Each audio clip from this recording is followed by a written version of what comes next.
I sat in the dim kitchen of our suburban Chicago home, the old wall clock ticking away like an accusation that wouldn't let up. Harold, my husband of 45 years, had just stumbled in from one of his so-called late business meetings. He looked worn out, but not in the usual way, more like he was carrying some heavy secret that haunted him. His jacket got tossed onto the sofa in a heap, his tie loosened like it was choking him, and he collapsed onto the bed without even bothering to shower. The familiar scent of his cologne lingered in the air, but it mixed with something new and intrusive, a sweet, wild rose fragrance that didn't belong to any of the roses I grew in my flower shops. A few minutes later, his snoring started up, a sound that used to comfort me like a familiar lullaby. But now it just mocked me, like it was laughing at this foolish 65-year-old woman. I got up quietly, the habits of 45 years kicking in, and started tidying the living room mess he left behind. His jacket, his wallet, his phone. The phone screen was still lit with a new email glowing there. Harold never bothered with email much. He always said, "Eleanor, all this tech stuff is too complicated for me. I'd rather just pick up the phone and call." But there it was, an email, staring back at me like a ghost from some hidden life. Curiosity got the better of me, the kind that's morbid and unavoidable, so I opened it. The message was short, just a few words that hit me like a slap. "You were amazing tonight, Dad," followed by a red heart emoji. I froze right there, the word Dad echoing in my head like a bad dream. Who was calling him that? And in such an intimate way? I swiped down, my thumb shaking, hunting for more details. But there was nothing else, just a weird email address, a mess of random characters that gave no clues. A chill ran through me, deep and bone-cold, like a draft slipping through a crack in the foundation of my life. I glanced toward the bedroom, where Harold rolled over with a snort, his face peaceful in sleep, a total contrast to the storm building inside me. My heart raced like I'd been caught doing something wrong. I quickly put the phone back, my hands trembling so badly I nearly dropped it. I kept tidying, my movements automatic now, like a robot going through the motions. I gathered his dirty clothes for the laundry, checking the pockets out of habit. That's when I felt a folded receipt, crisp and fresh. It was from a high-end hotel in downtown Chicago, dated that very night, for a party of two, including an expensive bottle of Cabernet Sauvignon, around $200, the same wine he got me for our 20th anniversary, a memory I'd cherished. I frowned hard. Downtown Chicago? He told me he was meeting partners in the suburbs. A bitter little laugh escaped me. Harold hated driving into the city centre, always complained about the traffic and parking. But downtown was where his old college buddies used to hang out, a place full of his fond memories from before we met. Who had he shared that dinner with while lying to me about the suburbs? The receipt showed entrees for two, steak and pasta, the kind of meal we hadn't had together in years, not since I expanded my first flower shop into a chain. I snapped a photo of it with my phone, along with the email, my hands still shaking. A woman's intuition, especially after 45 years of marriage, is something primal and undeniable. Something was wrong, and I had to uncover it. My trembling wasn't just from anger, but from a deep dread that felt like standing on the edge of a cliff, watching my whole life crumble away. I headed to the garage where Harold's old SUV sat, the engine still warm, the air thick with gasoline, and that same sweet rose scent from his clothes. I opened the door, a knot of fear twisting in my stomach. I turned on my phone's flashlight and searched the driver's seat. Nothing unusual, just some loose change and an empty water bottle. But as I reached into the glove compartment on the passenger side, my fingers brushed something slick and plastic. I pulled it out, and my heart nearly stopped. A half-used bottle of massage oil, the cap sticky with dried residue. Harold and I hadn't been intimate in years. He always blamed it on being tired, on age catching up. So what was this massage oil for?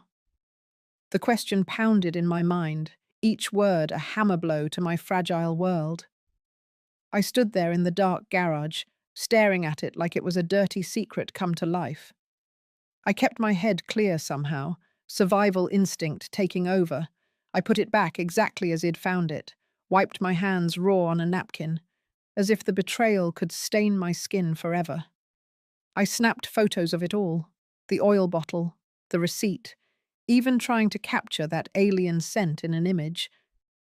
I closed the car door and went back inside, the weight of it all pressing down heavier than any delivery of flowers I'd ever handled. I sat at the kitchen table, picking up Harold's phone again, my hands unsteady. By now, I was almost sure he was cheating. I checked his messages, but they were just dry work chats. His inbox had only that one odd email. The sent and draft folders were empty, everything too clean, suspiciously spotless, like he'd wiped away every trace. My rage built like a slow fire, and something darker stirred inside me, a need for the truth, no matter how much it hurt. If you're listening to this story of mine, hit that like button if you've ever felt that gut punch of doubt in a long marriage, and subscribe for more real tales like this. Tell me in the comments, have you ever found something that shattered your trust? And where are you tuning in from?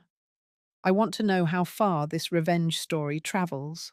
The next morning, as the sun rose and soft light filtered through the curtains, I was already awake, a shadow in my own home. The images of the massage oil, the hotel receipt, and that email swirled in my head like poison.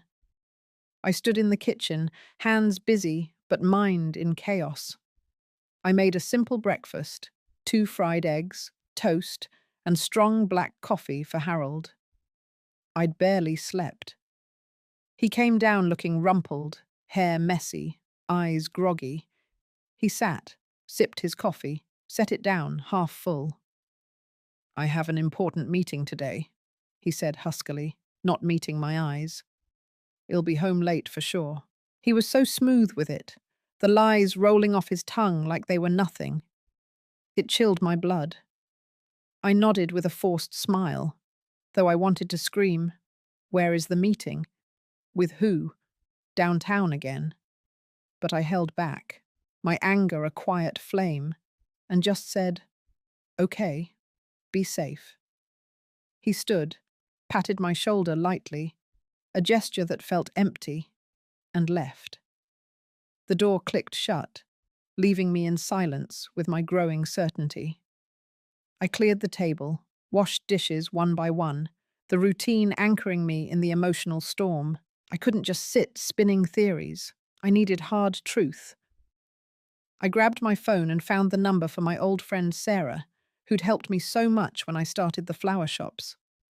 She once mentioned a good private investigator for infidelity cases. "Eleanor, if you ever need him, I can give you David's number. He's discreet and good." I'd never thought I'd call, but now I had no choice. I dialed, voice shaky, each ring building my anxiety. "Hello, Sarah. Can you connect me with David? I need his help." She paused, then said, "Eleanor, what's going on? Is Harold involved in something?" I sighed, not wanting to spill over the phone. "I just need the truth. Can you help?" Sarah, always intuitive, agreed right away. And an hour later I got a text from David. "Mrs. Thompson, don't worry, I'll assist you. Let's meet at noon at a downtown cafe." At noon, I went to the small cafe with worn wooden tables and the rich smell of roasted coffee. I picked a quiet corner, out of sight. David arrived, a stocky, middle-aged man in a plain blue shirt, with sharp eyes that seemed to see everything. I handed him a USB with the photos I'd taken, the odd email, the hotel receipt, the massage oil bottle. "This is all I have," I said, voice trembling. I'm not sure, but I think my husband is cheating. The words tasted bitter. David nodded, scrolling through the images on his phone, face neutral as he jotted notes. Mrs. Thompson, I get it. I'll start tailing Mr. Thompson this afternoon. Stay calm. I'll update you soon. I left the cafe, weaving through the crowd, feeling lonelier than ever. 45 years of marriage, trusting Harold completely. He was my rock, the family man who'd stand by me through anything. Now, here I was, hiring a detective. The irony stung like thorns from my own roses. The morning after, sunlight filtered through the curtains in our Chicago home, but my heart stayed dark and heavy as the night before.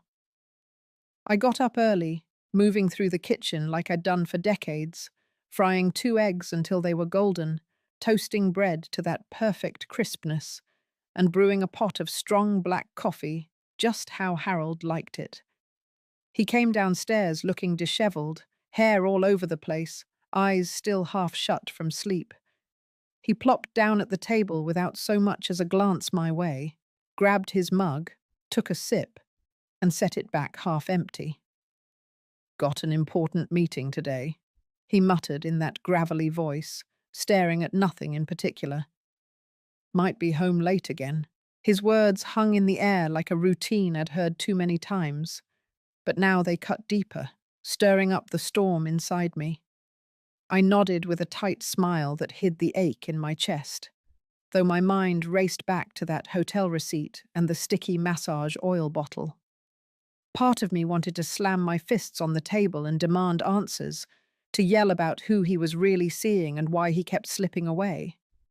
But I swallowed it down, the weight of my 65 years making me feel fragile, like a wilted flower drooping in a vase, while the rest of the garden thrived. Once Harold grabbed his keys and headed out the door, the house fell silent, amplifying the doubts swirling in my head. I drove to my main flower shop in downtown Chicago, the one I'd built from scratch with sweat and long hours, turning it into a chain of 5 stores worth about $1.2 million over the years.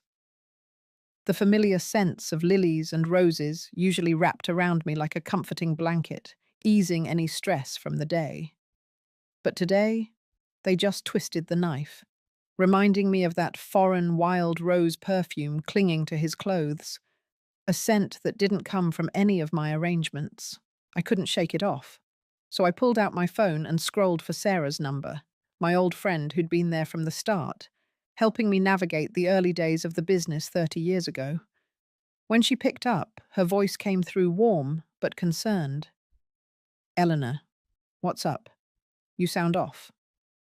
I took a breath, my voice shaky as I got straight to it. "I need the number for that private investigator you mentioned once, the one who handles infidelity cases. I think Harold is stepping out on me." There was a pause on her end, heavy with unspoken sympathy, before she replied, "Oh, honey, I'm sorry. Yeah, I've got David's contact. He's good, real discreet. I'll text it to you right now." An hour later, her message came through with his details, and I set up a meeting at a little cafe near the shop, the kind with scuffed wooden tables and the strong aroma of fresh brews that normally perked me up.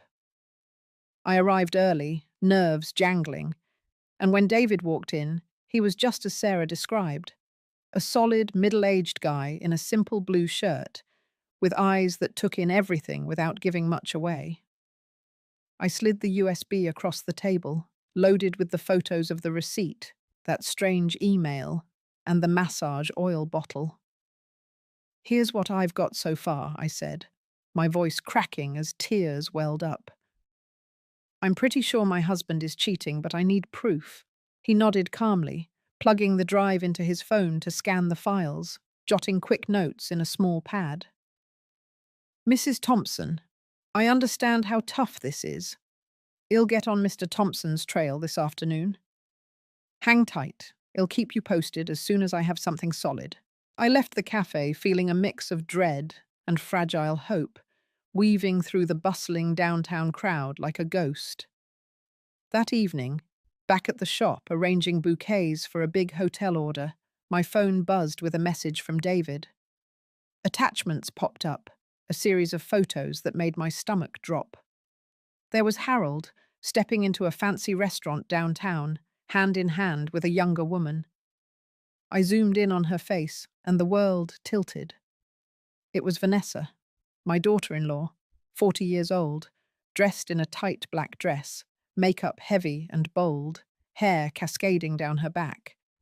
They didn't look like family at all, more like lovers lost in each other, the way he leaned in close as they walked. The pain hit like lightning, sharp and blinding. Vanessa, the woman I'd treated like my own daughter, teaching her how to arrange flowers for her wedding to my son Michael, sharing family recipes over holidays. At gatherings, she'd always kept her distance from Harold, barely exchanging words, sometimes even shooting him a look of mild annoyance. Michael would tease about it, saying she just didn't click with Dad. I'd bought into it all, thinking it was normal adjustment. But now, seeing this, it clicked into place as a calculated act, a performance to keep me blind. How long had this been going on right under my nose, in my own family? The betrayal burned deeper than anything I'd imagined, leaving me staring at the screen, the vibrant colors of the flowers around me suddenly dull and lifeless. I slumped into the chair behind the counter of my flower shop, the scent of roses and lilies now bitter in my nose. My hands shook as I gripped the phone, staring at the photos David sent. Harold, my husband of 45 years, walking hand in hand with Vanessa, my daughter-in-law, into a swanky downtown Chicago restaurant. The images burned into my eyes, her tight black dress, his easy smile, the way they leaned into each other like lovers, not family. My heart pounded, a mix of shock and rage building like a storm ready to break. I swiped to the next photo, and it got worse. They sat in a candle-lit corner, Vanessa's face glowing as she tilted toward him, Harold raising a glass with a look I hadn't seen in decades, soft and adoring, the kind he used to save for me when we were young and dreaming big in San Diego. Then came the video. I pressed play, my fingers trembling so bad I nearly dropped the phone. Vanessa leaned close, whispering something in Harold's ear, and he let out a loud, unfamiliar laugh, one I hadn't heard in years. She giggled, her eyes sparkling under the restaurant's dim lights, and he reached across to brush her hand. My stomach twisted as I watched him open the car door for her, like some gallant suitor, not a father-in-law. I played it again, then again, each loop a fresh stab to my chest. Vanessa, the woman I'd welcomed like a daughter, teaching her to arrange bouquets for her wedding to my son Michael. Harold, the man I'd built a life with, raising our boy, pouring my soul into a flower shop chain now worth $1.2 million. How could they do this? Betray me and Michael in such a vile, secret dance? The rage boiled over, drowning out the pain that had kept me up all night. I wasn't just some fragile 65-year-old to be pitied. I was Eleanor Thompson, who'd turned a single storefront into a thriving business through grit and sleepless nights. I saved every photo, every frame of that video, into a USB, noting the date, time, and place, LeBlanc Restaurant, downtown Chicago. My hands moved with purpose now, fueled by a fire I hadn't felt in years. I texted David, my words sharp and clear. "Keep following them. I need everything you can get." He replied instantly. "On it, Mrs. Thompson. More soon." The rest of the day dragged, every minute heavy with anticipation. I arranged bouquets for a hotel order, my hands moving on autopilot while my mind churned. I kept seeing Vanessa's smile, Harold's laugh, the way they mocked everything I'd believed in. By evening, another message from David hit my phone, and my heart lurched. More photos. Harold and Vanessa stepping out of a sleek office building, her arm looped through his, both dressed sharp like they were sealing some big deal. Another image showed them entering the Grand Lux, a four-star hotel just blocks away, his hand low on her back, guiding her inside with a familiarity that made my skin crawl. Then the video came, time-stamped late afternoon. I slipped on my earbuds, hiding in the back room of the shop to watch. They stood on a third-floor balcony at the Grand Lux, Harold's arm around Vanessa's waist, her head resting on his shoulder, hair swaying in the breeze. Then, like a punch to the gut, they shared a quick kiss, bold and unhidden. My breath caught, and I replayed it, frame by frame, each second carving deeper into my soul. David's message followed. They rented a room for the afternoon. Looks like they're staying a while. I'll keep eyes on them. I sat there, clutching the edge of the counter, the world blurring around me. Harold had texted me that morning, casual as ever. Out with partners in the suburbs, Eleanor. Get some rest. Lies, all lies. He wasn't in the suburbs. He was here, in a ritzy hotel with our daughter-in-law, living a life I didn't know existed. The betrayal wasn't just personal anymore. It was a calculated destruction of everything I'd held dear. I saved the new files to the USB, my hands steady now, driven by a resolve that felt like steel. This wasn't just about catching them. I needed to know how far this went, and I'd make sure they paid for every second of their deceit. I sat in the back room of my flower shop, surrounded by the sweet scent of roses and lilies, but it felt like I was choking on ash. The images from David, the private investigator, burned in my mind. Harold and Vanessa locked in their secret world at LeBlanc Restaurant and the Grand Lux Hotel. Their touches and stolen kisses a betrayal that cut deeper with every glance at my phone. My hands shook, not from fear anymore, but from a rage so fierce it felt like it could set the whole shop on fire. At 65, after 45 years of marriage, I thought I knew pain, but this was something else, a raw, searing wound that demanded answers. Late that night, my phone buzzed with a call from David, his voice low and urgent. "Mrs. Thompson, I got audio from the hotel parking lot. Used special equipment. They didn't notice a thing. Sending it now." I slipped on my earbuds, heart pounding like a drum in my chest, and hit play. Vanessa's voice came through, cold and sharp as a blade. "Come on, Dad. Get those fake contracts moving. I want that flower shop chain, that $1.2 million empire, and we're selling her special rose formula to Petals & Co. That'll crush her business for good." Harold's chuckle was low, smug.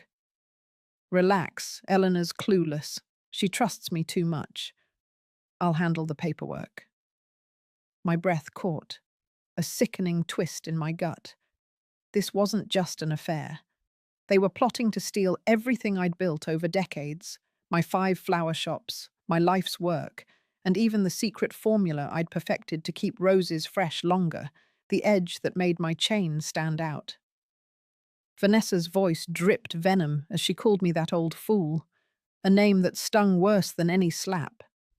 I'd treated her like my own daughter, taught her how to arrange bouquets, welcomed her into our family with open arms.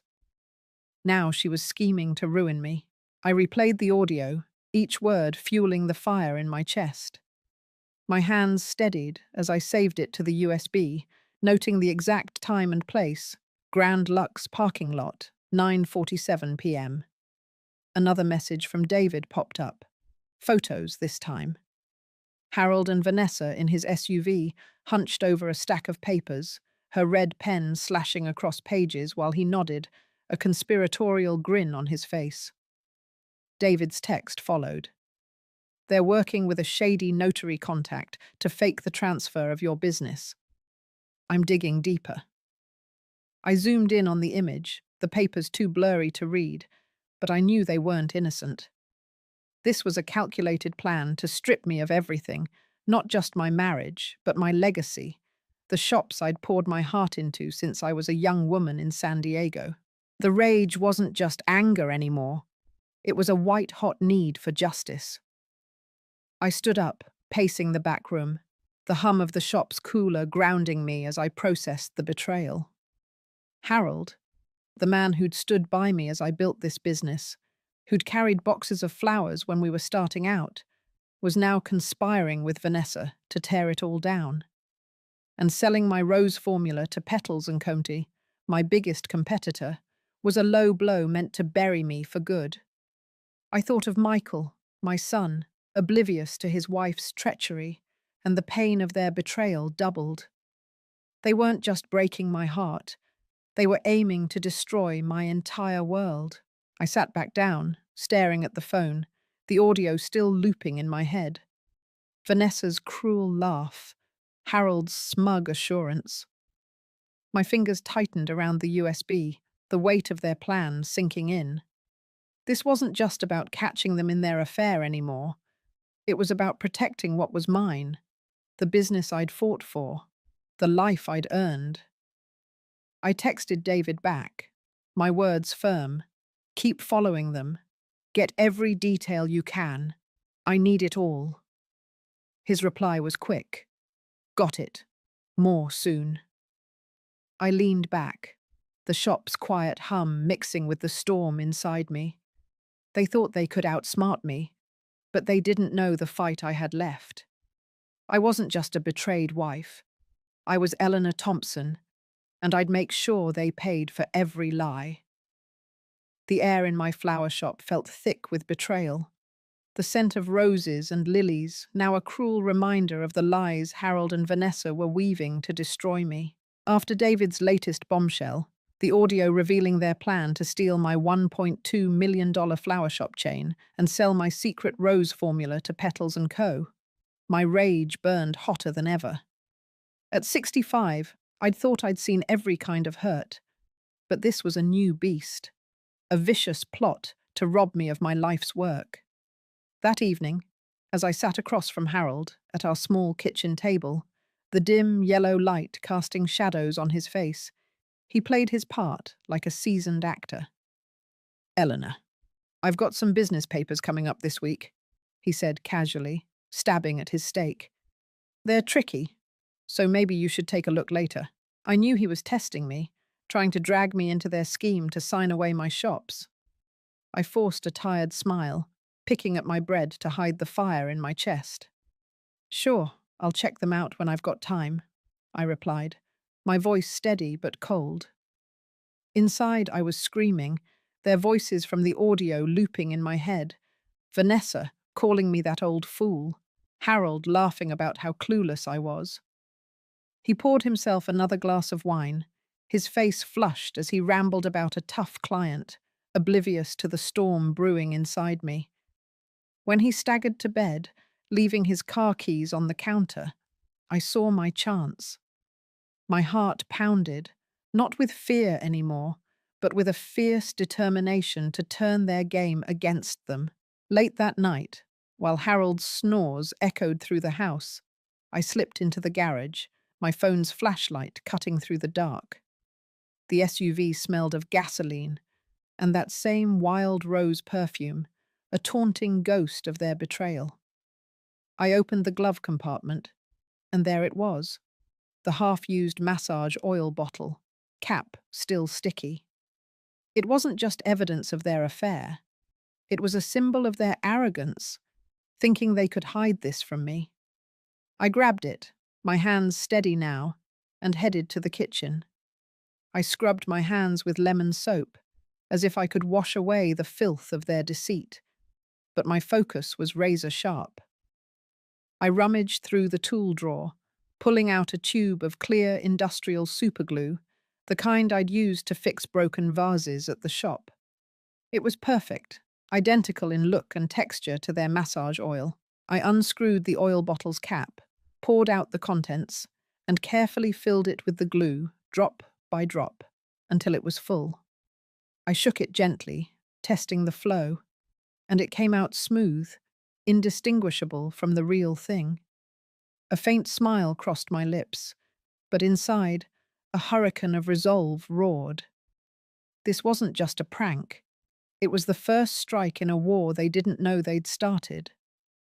I wiped the bottle clean, placed it back in the glove compartment exactly as I'd found it, and adjusted the car's floor mat to cover my tracks. I wasn't done yet. I knew they'd been meeting at the Grand Lux Hotel, so I texted David, my words clipped and urgent. Find out their next hotel booking. I need to know when they're there. He replied within minutes. They've got a room reserved for tomorrow afternoon. Same place. I'll confirm the time. My pulse quickened. I had to act fast. I drove downtown before dawn, my mind racing with the plan. At the Grand Lux, I waited until the morning staff shift, when the lobby was quiet. Using a tip from David, I posed as a guest who'd left something in the room, flashing a fake keycard he'd helped me get. The tired clerk barely looked up, letting me slip into their usual suite. I found another massage oil bottle on the nightstand, swapped it with another glue-filled one I'd prepared, and checked every detail to leave no trace. My hands didn't shake anymore. They moved with the precision of a woman who'd spent decades arranging flowers to perfection. I was back home before Harold woke, the trap set, their betrayal about to backfire in a way they'd never see coming. The rage inside me burned hotter than ever, a wildfire fueled by the audio of Harold and Vanessa plotting to steal my $1.2 million flower shop chain and sell my rose formula to Petals & Co. Their voices, Vanessa's cold sneer calling me that old fool, and Harold's smug assurance, echoed in my head as I sat in my Chicago flower shop, the scent of lilies now sour with their betrayal. At 65, I'd thought I knew heartbreak, but their plan to ruin my life's work was a new kind of evil. I'd already swapped their massage oil for industrial superglue in Harold's SUV and their hotel room at the Grand Lux, setting the trap for their next rendezvous. But I needed more, something to nail them for good. Late that night, my phone buzzed with a new message from David, the private investigator. Got audio from an app I slipped onto Harold's phone. It's big, Mrs. Thompson. Brace yourself. I locked myself in the shop's back room, earbuds in, heart hammering like it might burst. I hit play, and Vanessa's voice came through, sharp and vicious. Once we've got the shops and sold the formula, we stage an accident for her, something slow, like slipping some meds into her coffee. The life insurance payout is $500,000, and with you and me starting fresh with our baby, we'll be set. Harold's voice was calm, almost chilling. Don't worry, I've got it under control. She'll never suspect a thing. The words hit like a sledgehammer. My breath stopped, my hands gripping the phone so tight my knuckles turned white. Not only were they stealing my business, but Vanessa was pregnant with Harold's child, and they were planning to kill me, to poison me slowly for a $500,000 insurance payout. The betrayal wasn't just personal or financial anymore. It was a murder plot, a sick scheme to erase me and start their twisted new family. I played the audio again, each word a fresh wound, but my shock turned to a cold, hard fury. They thought they could outsmart me, end me, and take everything I'd built. But they didn't know Eleanor Thompson, the woman who'd turned a single flower stand into a Chicago empire through sheer will. I saved the file to my USB, labeling it with the date and time, 11:32 p.m., Grand Lux Hotel parking lot. My hands were steady now, driven by a resolve that felt like iron. I wasn't just fighting for my shops or my pride. I was fighting for my life. David's next message came through, a photo of them in the hotel lobby. Vanessa in a sleek beige dress, Harold's hand on her elbow, both looking smug as they checked in. He texted, "They're in the room now. I'll keep monitoring." I paced the back room, the hum of the shop's cooler barely registering as my mind raced. Vanessa, pregnant with Harold's baby, plotting to poison me, their voices so casual about my death. I thought of Michael, my son, clueless about his wife's betrayal and his father's monstrous plan. The pain of their deceit was a knife twisting deeper, but it only sharpened my focus. I'd already rigged their massage oil, but I needed to ensure they'd be caught red-handed. I texted David, my words precise. "Get me their exact schedule for tomorrow's hotel visit. I need to be ready." He replied, "Got a source at the front desk. They're booked for 2 p.m. I'll confirm closer." I sat back down, staring at the USB, now a vault of their crimes, audio, photos, video, all proof of their affair and their murderous scheme. My heart pounded, not with fear, but with a primal need to protect what was mine.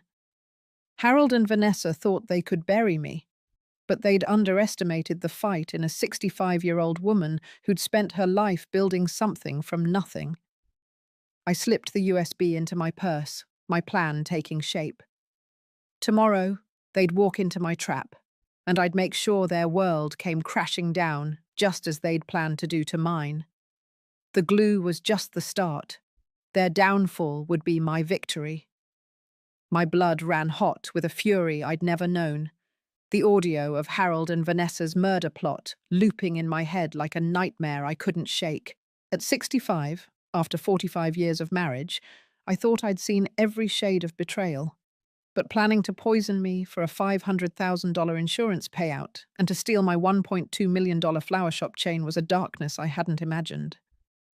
Vanessa's cold voice talking about their baby, Harold's calm assurance that I'd never suspect. It all fueled a fire in me that burned away any trace of the heartbroken wife. I'd already swapped their massage oil for industrial superglue in their hotel room at the Grand Lux and Harold's SUV, setting a trap to catch them in their own filth. But after learning they wanted me dead, I needed more than humiliation. I needed their world to collapse. The next morning, I moved with purpose, my hands steady as I prepared the final pieces of my plan. I woke before dawn, the Chicago sky still grey, and slipped into the kitchen to make coffee, the routine grounding me as I plotted. I'd learned from David, my private investigator, that Harold and Vanessa had a room booked at the Grand Lux for 2 p.m. today. I texted him at sunrise, my message sharp.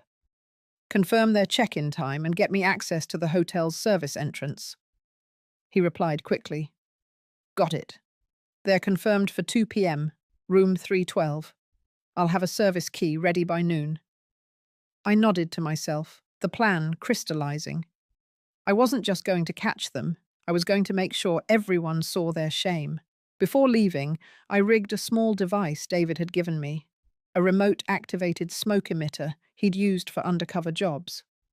It was small enough to hide in a housekeeping cart, set to release thick, harmless smoke when triggered. I'd plant it in their hotel room to mimic a fire, enough to draw attention and bring in the fire department, where my son Michael worked as a chief. The thought of him seeing his father and wife caught in their betrayal twisted my heart, but it was the only way to expose them fully. I drove to the Grand Lux at noon, meeting David in a back alley near the service entrance. He handed me a housekeeping uniform and a keycard, his face serious. "Be quick, Mrs. Thompson. Staff changeover is in 10 minutes, so no one will notice."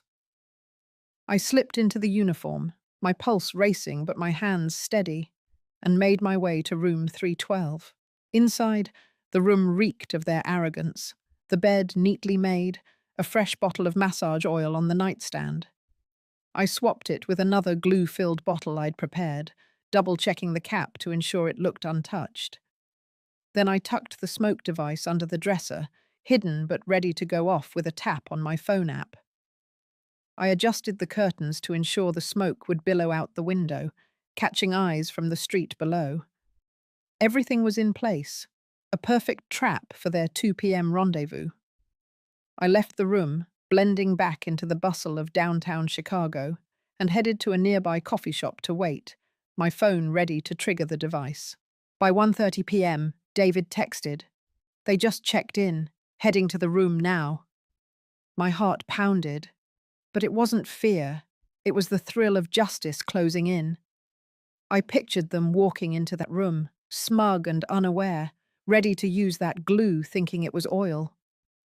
I sipped my coffee, eyes glued to my phone, waiting for the moment to strike.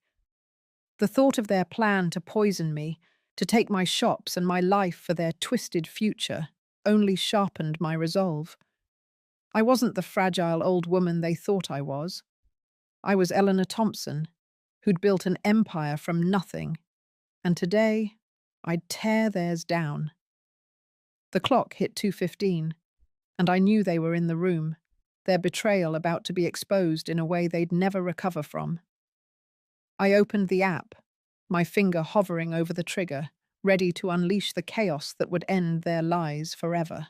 The coffee shop across from the Grand Lux Hotel buzzed with afternoon chatter, but I barely noticed, my eyes locked on my phone, finger poised over the app that would trigger the smoke device in Harold and Vanessa's room. My heart thundered, not with doubt, but with the electric rush of justice closing in. At 65, I'd faced plenty of pain, but learning Harold and Vanessa planned to poison me for a $500,000 insurance payout, steal my $1.2 million flower shop chain, and start a new life with their baby, had turned my rage into something unstoppable. I'd swapped their massage oil for industrial superglue in their hotel room, planted a smoke emitter to draw the fire department, and now, at 2:20 p.m., David's text confirmed they were in room 312, oblivious to the trap I'd set. I took a deep breath and tapped the app, activating the device. Game on. Within minutes, thick black smoke began curling out of the third-floor window, spiraling into the Chicago sky like a signal flare.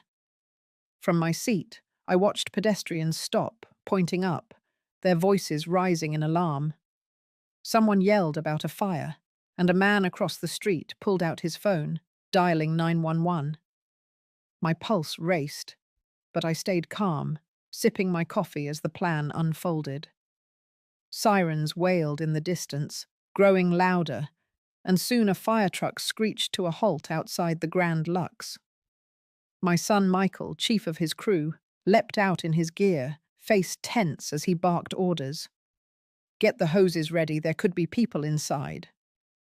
My heart twisted, knowing he'd soon face a truth uglier than any fire. Through my earbuds, connected to the app David had rigged to Harold's phone, I heard chaos erupt in the room. Vanessa's voice, shrill and panicked, cut through. "Oh my God, we're stuck, Harold. It's not coming off." Harold growled back, voice strained. "Shut up. I'm trying to move. Just hold still." Their words were laced with desperation, the glue doing its job, binding them to the hotel sheets in their moment of betrayal. I bit my lip, a grim satisfaction rising as I imagined them thrashing, trapped in their own deceit. The smoke device worked perfectly, drawing attention without real danger, and now the firefighters, led by Michael, charged into the hotel. I slipped out of the coffee shop, blending into the growing crowd outside, my phone still feeding me audio. The sound of splintering wood came through as Michael's team broke down the door to room 312. Then a stunned silence, followed by Michael's voice, low and broken. "What the hell is this?" A firefighter behind him muttered in shock, "Jesus Christ!" And another let out a nervous laugh before Michael snapped, "Quiet. Now." I could picture it, my son frozen in the doorway, staring at his father and his wife, naked and glued to the sheets, their faces pale with terror and shame. The audio caught Vanessa's sobs, her voice cracking. "Do something, Harold, please, I can't move." Harold's response was a weak mumble.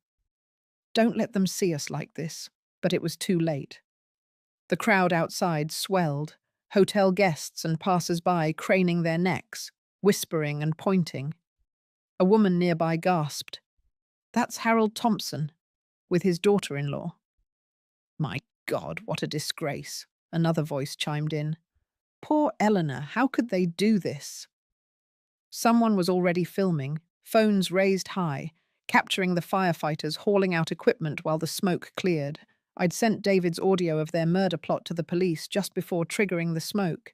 And now, as sirens signaled cop cars arriving, I knew their scheme was unraveling. The hotel manager rushed out, shouting about a contained incident, but the damage was done. Vanessa's cries echoed through my earbuds, a pitiful wail as the firefighters wrapped sheets around their stuck bodies, trying to shield them from the growing audience. Michael emerged from the hotel, his face ashen, shoulders slumped. I wanted to run to him, to hold him and say I was sorry for what he'd seen, but I stayed in the crowd, letting the chaos play out. The video of Harold and Vanessa, tangled and humiliated, was already spreading online, phones buzzing with notifications. Their affair, their baby, their plan to kill me. It was all exposed now, a public spectacle they couldn't escape. I slipped my phone into my purse, the weight of their downfall settling over me like a dark, satisfying victory. They'd wanted me dead, but I'd turned their own game against them, and now the whole world knew.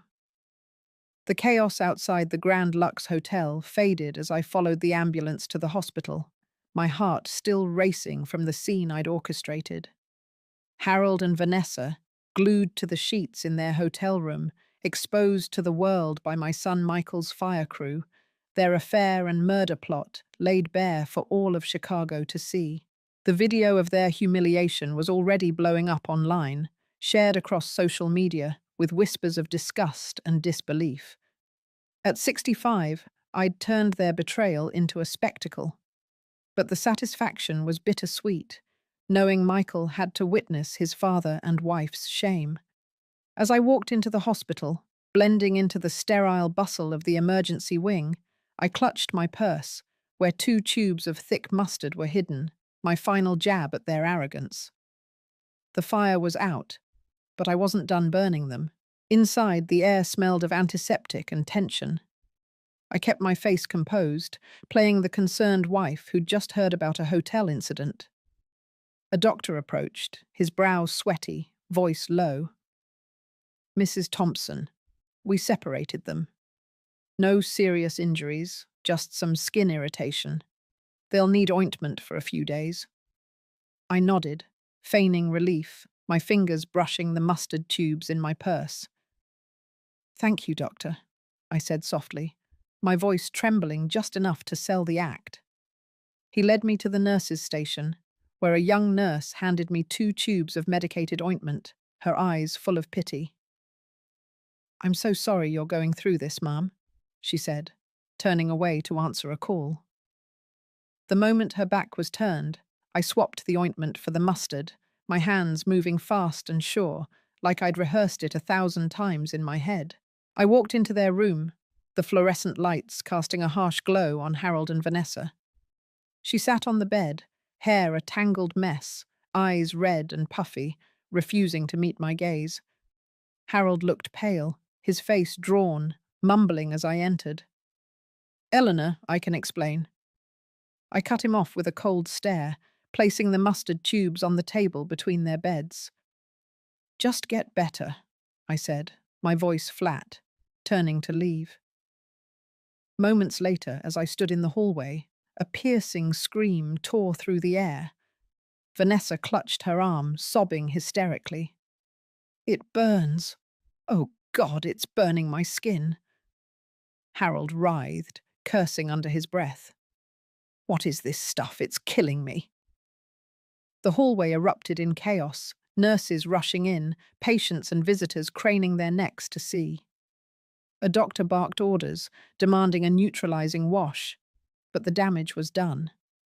Their pain was my doing, and I felt a dark, delicious satisfaction knowing they were suffering for their sins. The scandal was unstoppable now. A woman in the hallway whispered to her friend, "That's them, the ones from the hotel video, father-in-law and daughter-in-law. What a mess." Another voice added, "They deserve every bit of it." I'd sent the audio of their murder plot to the police right after triggering the smoke device, And now officers arrived, their radios crackling as they headed to the room. I'd also called Michael, telling him to grab the envelope of evidence I'd hidden in my dresser, photos, videos, and the damning audio of their plan to poison me and steal my $1.2 million flower shops. He walked in, face pale, clutching the envelope, his eyes hollow with betrayal. I handed him 2 sets of divorce papers I'd prepared, one for me and Harold, one for him and Vanessa.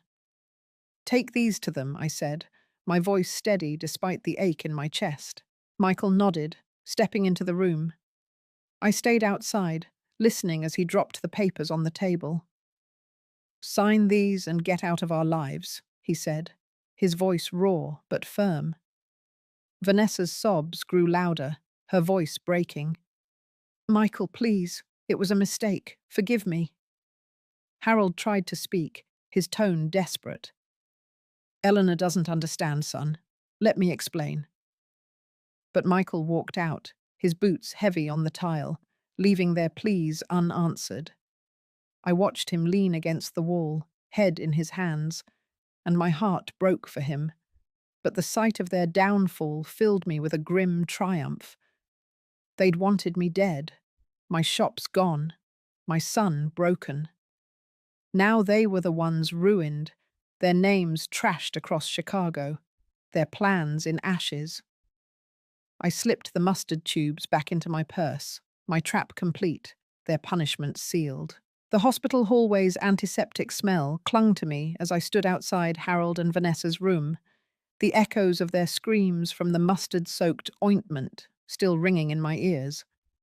At 65, I'd turned their betrayal into a public spectacle, their affair and murderous plot to steal my $1.2 million flower shop chain and poison me for a $500,000 insurance payout now exposed to all of Chicago. The video of them, glued to the hotel sheets and hauled out by Michael's fire crew, was viral, their shame plastered across social media. But the victory tasted bitter, heavy with the cost to my son Michael, who'd seen his father and wife's treachery firsthand. I watched him now, leaning against the wall, head bowed, his firefighter's strength drained by the weight of their deceit.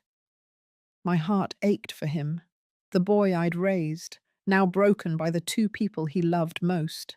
I walked over, placing a hand on his shoulder, feeling the tension in his frame. He didn't look up, just whispered, "Mom, I can't believe this." His voice cracked, raw with pain. I wanted to tell him it would be okay, that we'd get through this, but the words felt hollow. Instead, I squeezed his shoulder, sharing his grief in silence. We left the hospital together, the divorce papers signed and left behind with Harold and Vanessa, their pleas for forgiveness ignored. Back at our suburban Chicago home, the quiet was deafening, the familiar spaces tainted by memories of Harold's lies. Michael sat at the kitchen table, staring at his hands while I made coffee, the routine a small anchor in the storm. He looked up, eyes red. "I'm staying here, Mum. I can't go back to our place, not after this." I nodded, my throat tight. "Stay as long as you need," I said softly, pouring him a mug. The house felt foreign now, a place where trust had been shattered, but having Michael here grounded me. We didn't talk much that night, the pain too fresh, too raw. I lay awake, replaying the hospital scene, the satisfaction of their humiliation warring with the sorrow of our broken family. Harold and Vanessa had wanted me dead, my shops gone, my son's life ruined, but I'd stopped them. Still, the cost was heavy, a family torn apart, a son carrying wounds that might never heal.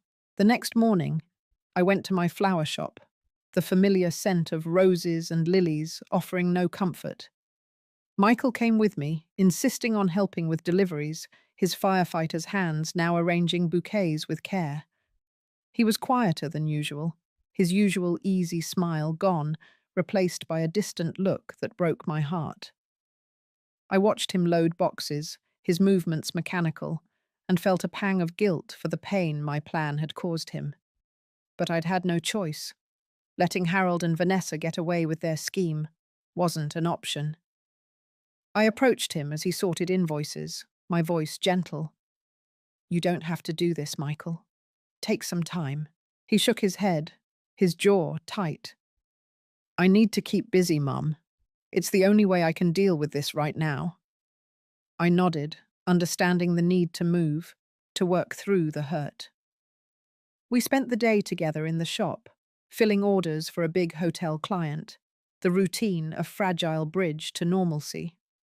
Neighbors stopped by, their voices warm but cautious, offering support without mentioning the scandal directly.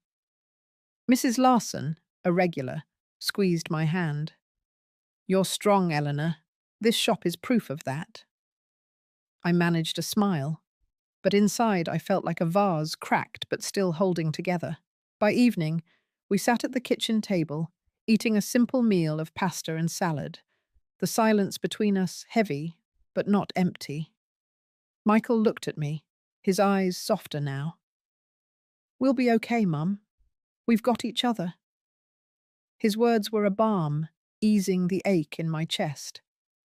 I reached across, touching his hand. "We will," I said, my voice steady with a resolve I was starting to feel again. Harold and Vanessa had taken so much, but they hadn't taken us. As I cleared the plates, I felt the first stirrings of healing, a faint hope that we could rebuild, piece by painful piece, from the ashes of their betrayal.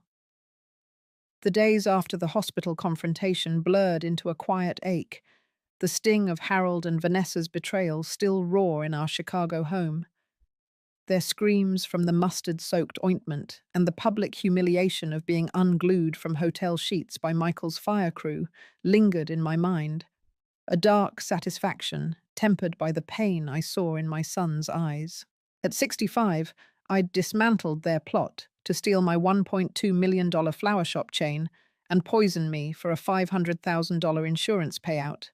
Their affair and twisted plan for a new family with their baby, now a citywide scandal. But the victory felt heavy, weighed down by the wreckage of our family.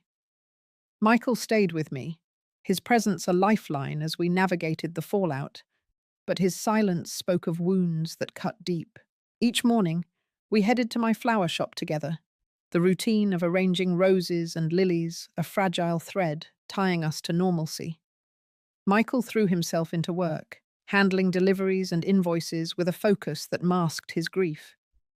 His once easy laugh was gone, replaced by a distant look that made my heart clench. I watched him sort bouquets, his firefighter's hands careful but mechanical, and felt a pang of guilt for the truth he'd had to face. Yet I knew I'd done what was necessary to protect us both. The shop was busier than ever, orders pouring in from hotels and local businesses, a sign that my chain's reputation held strong despite the gossip. Neighbors like Mrs. Larson stopped by, their words kind but careful. "You're a rock, Eleanor," she said, picking up a bouquet. "This place shows what you're made of." I nodded, managing a smile. But inside, I was still piecing myself together. The pain of 45 years with Harold, now reduced to lies, and Vanessa's betrayal as a daughter I'd loved, lingered like a bruise. One afternoon I found Michael staring out the shop's window, his face etched with exhaustion. "I need to do something, Mum," he said, his voice low. "I can't just keep reliving it." I touched his arm, my voice gentle. "Let's join that community group Mrs. Larson mentioned. It's for folks going through tough times. Maybe it'll help us both." We started attending the support group at the community center, a small circle of people sharing stories of loss and rebuilding. Sitting among them, listening to tales of broken marriages and second chances, I felt a flicker of hope. Michael spoke little at first, but over time he opened up, sharing bits of his pain, his voice steady but raw. I shared too, talking about the shops, my pride in building them, and the betrayal that nearly took it all. The group listened, their nods and quiet encouragement a balm to my soul. One woman, Clara, squeezed my hand after a meeting. "You're stronger than you know, Eleanor. You didn't just survive, you fought back." Back at home, our dinners grew less silent. We'd sit at the kitchen table, eating simple meals of grilled chicken and greens, and Michael started talking about his firefighting work again. "We had a tough call yesterday, Mum," he said one night, a spark of his old self in his eyes. "Warehouse fire, but we got it under control." I listened, pride swelling despite the ache. "That's my boy," I said, smiling. "You're saving lives out there." He nodded, a faint smile breaking through. "I'm trying, Mum."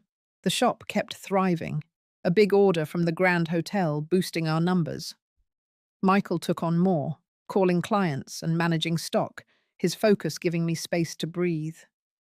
I started taking walks with Mrs. Larson in the evenings, her chatter about neighborhood news a welcome distraction. The scandal was still a topic, but it was fading, replaced by admiration for how I'd kept my business strong. I felt the weight lifting, bit by bit, as I leaned into the routine of work and the support of those around me. Michael and I were healing, not whole yet, but finding our way. The pain of Harold and Vanessa's betrayal would always linger, but it no longer defined us. We had the shop, each other, and a quiet strength growing stronger every day.